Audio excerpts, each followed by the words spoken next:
इस टॉपिक को कंटिन्यू रखते हैं। ये देखिए जो लास्ट हमारे पास ये स्टेप आ रहा है। ये स्टेप अगर आप देखें, नेचुरल लॉग ऑफ, इसको आप फॉर एग्जांपल कंसिडर कर ले। Let's suppose this is y, a variable y है ये टोटल,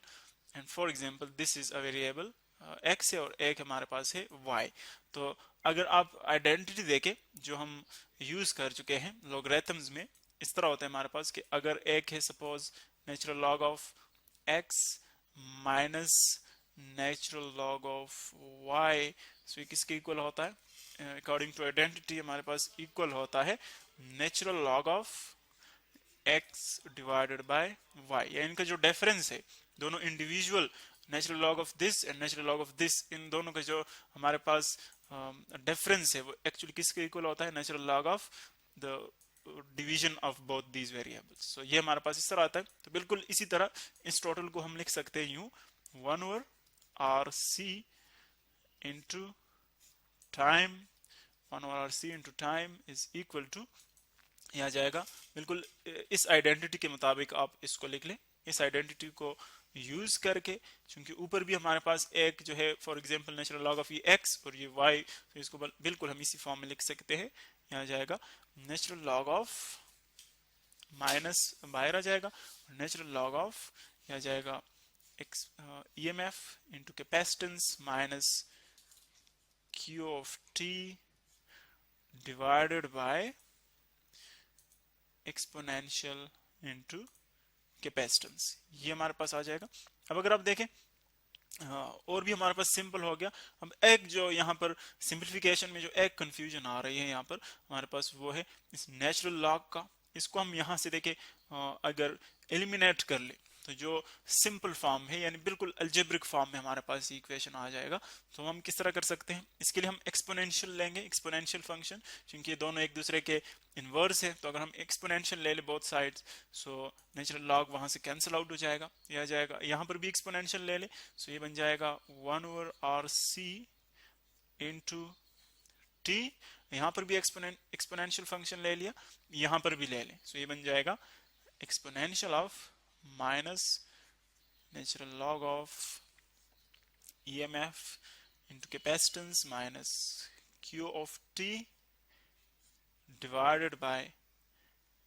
EMF into capacitance। अब देखिए चूंकि ये दोनों एक दूसरे के इनवर्स हैं, यहाँ पर कैंसिल आउट हो सकते हैं। सो हमारे पास एक चीज जो यहाँ पर बाकी बचती है वो है in the form of exponential, यानी एक टर्म जो हमारे पास एक्सपोनेंशियल फॉर्म में आ रहा है, बाकी ये वाला बिल्कुल सिंपल फॉर्म में आ जाएगा। तो यूं हम लिख सकते हैं एक्सपोनेंशियल ऑफ, अगर हम नेगेटिव पहले से यहाँ पर दोनों साइड मल्टीप्लाई कर ले, सपोज यहाँ पर भी आपने नेगेटिव मल्टीप्लाई किया, या इस स्टेप में आप कर सकते हैं, या यहाँ पर, तो सपोज वो हम दोनों साइड्स यहाँ पर मल्टीप्लाई कर लेते हैं,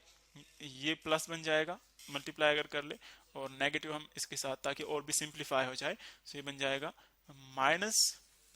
t by rc, exponential of minus t by rc is equal to EMF into capacitance minus Q of t divided by EMF into capacitance। अब देखें सिर्फ इस साइड को अगर आप देखें, जो हमारे पास डिनोमिनेटर आ रहा है एक्चुअली इन दोनों टर्म्स के नीचे है। इस टर्म के नीचे भी है डिनोमिनेटर और इस टर्म के नीचे भी है, सो दोनों के नीचे हम इसको यूज करते हैं। तो देखिए क्या बनता है, exponential of minus t over rc is equal to, इसके नीचे पहले लिखें EMF into c divided by, पहले डिनोमिनेटर इसके नीचे लिखें, यूं आ जाएगा माइनस, फिर इसको इसके नीचे लिखें, सो यूं आ जाएगा divided by EMF into c। देखिए ये दोनों सेम अमाउंट्स हैं, सेम अमाउंट से दोनों प्रोडक्ट, सो यहाँ पर 1 आ जाएगा। तो इसीलिए हमारे पास क्या बचता है, जो इक्वेशन है वो यूं आ जाता है exponential of minus T over R C is equal to, ये 1 आ जाएगा, 1 minus Q of T divided by EMF into capacitance का प्रोडक्ट आ जाएगा। ये एक देखिए बहुत सिंपल फॉर्म में आ गया। अब अगर इस इक्वेशन को मजीद हम सिंप्लीफाई करना चाहें तो क्या करेंगे, फ्रैक्शन को सपोज इस डिनोमिनेटर को हम यहाँ से एलिमिनेट करना चाहते हैं, सो बोथ साइड ये मल्टीप्लाई हो जाएगा। जब हम बोथ साइड इनको मल्टीप्लाई कर लेंगे ईएमएफ और सी को मल्टीप्लाई करेंगे, सो देखिए ये हमारे पास आ जाएगा क्यू ऑफ टी, या यूं कर लें, यहां से कैंसिल आउट हो जाएगा तो ये बन जाएगा E C E sorry EMF into C, यहां पर आ जाएगा into exponential of minus T over R C, और यहां पर ये दोनों कैंसिल आउट हो जाएगा, सॉरी यहां से हम मल्टीप्लाई करते हैं, सो कैंसिल आउट हो जाएगा, क्योंकि हम पूरी इक्वेशन से इसको मल्टीप्लाई करेंगे। सो देखिए इससे भी मल्टीप्लाई होगा, इससे भी मल्टीप्लाई होगा, इससे भी मल्टीप्लाई होगा, यहां से कैंसिल आउट हो जाएगा, इसके साथ भी मल्टीप्लाई होगा 1 के साथ, सो ये बन जाएगा ईएमएफ इंटू सी माइनस, यहां से कैंसिल आउट हो जाएगा, सो ये जस्ट हमारे पास क्यू ऑफ टी रह जाएगा, ये इक्वेशन बन जाएगा। अब नेक्स्ट अगर आप देखें क्यू ऑफ टी को एक साइड पे रखें, Q at a time T, इसको एक साइड पे रखें, बाकी इन दोनों टर्म्स को एक साइड पे रखें, तो देखिए ये बन जाएगा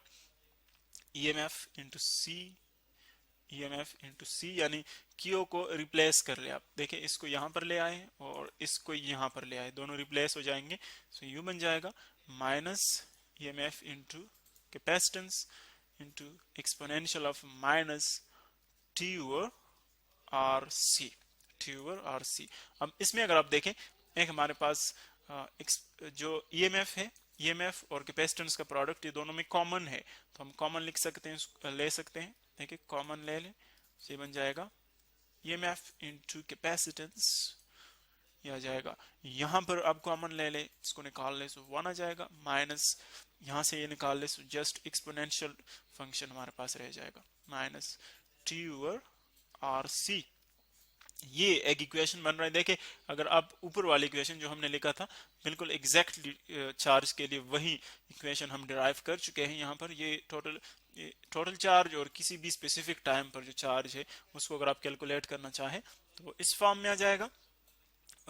और इसको अब अगर आप मजीद चार्ज फॉर्म में लिखना चाहते हैं, यानी बाकी ईएमएफ और जो हमारे पास कैपेसिटेंस है इसको आप रिमूव करना चाहते हैं, तो बिल्कुल उसी फार्मूले को आप यूज कर सकते हैं, Q is equal to C V, जो कि हम मैटर के लेवल पर पढ़ते हैं। यहाँ पर एक्चुअली जो पोटेंशियल डिफरेंस है अगर स्पेसिफिकली हम बैटरी का यूज कर ले, सो वो बन जाएगा Q is equal to C E M F, यानी पोटेंशियल डिफरेंस को जो वोल्टेज है एक्चुअली बैटरी का, सॉरी उसको मैंने स्पेसिफिकली ईएमएफ से शो किया हुआ है, तो actually C into EMF in दोनों का जो प्रोडक्ट है वो टोटल चार्ज के इक्वल है, तो इसीलिए इसको इस चीज को मैं चार्ज से रिप्लेस कर सकता हूं, सो ये बन जाएगा Q of T is equal to, बन जाएगा total charge Q into 1 minus exponential of minus T over R C. देखिए आप इनको मुख्तलिफ फॉर्म्स में लिख सकते हैं, और इसी तरह ये इक्वेशन ये टोटल चार्ज के लिए किसी भी स्पेसिफिक टाइम पर जो चार्ज है उसके लिए आगे इक्वेशन, और इसी इक्वेशन को अगर मैं रीअरेंज कर लूं, देखें इस इक्वेशन को मैं रीअरेंज कर लेता हूं, एक्चुअली इस ईएमएफ को मैं वोल्टेज से रिप्लेस करता हूं, तो ये बन जाएगा Q of T is equal to V C into 1 minus exponential of minus T by R C, minus T by R C. अगर